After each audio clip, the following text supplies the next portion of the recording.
તો ભાઈબંધ હવે આપણે જવાનું હતું ધોનેરા બાજુ. તો બાઇકને મસ્ત મજાનો માર દીધો સેલ ને આપણે નીકળી ગયા હતા ધોનેરા બાજુ, કેમ કે ડેડવા મૂકવાનું હતું બાઇક મૂકીને આપણે બેસી ગયા ગાડીમાં. આ બાજુ વિરાટભાઈ, મુકેશભાઈ, મહેન્દ્રભાઈ ને અમારા બીજા મહેન્દ્રભાઈ પાછા નીકળી ગયા હતા ધોનેરા બાજુ. વચ્ચે ઊભા રહ્યા કેમ કે વિરાટભાઈ, મુકેશભાઈ, મહેન્દ્રભાઈ આ બાજુ કોઈક હાથીના દોત માટે કરતો હતો ઝઘડો. એ ખબર નહીં હવે હાથીના દોત શિખર કોની જોડે હે અમારે, એટલે કમેન્ટ કરજો.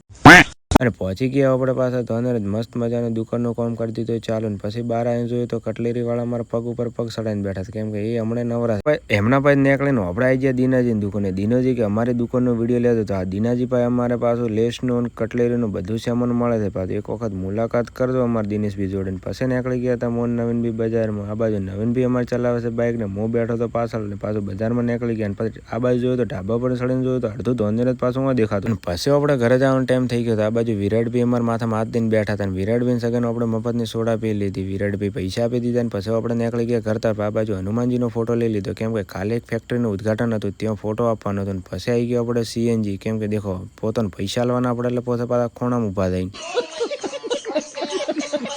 નીકળી ગયા ઘરે ને આવી ગયો મોરથલ ગોમ ને મોરથલ ગોમમાં આપણું કામ પૂરું કરીને હવે આવવાનું તો ઘરે. આવવાના વિડીયો જોવા માટે આઈડીને ફોલો કરવાના ના ભૂલતા. મળ્યું આપણે કાલના નવા વ્લોગમાં પાછા.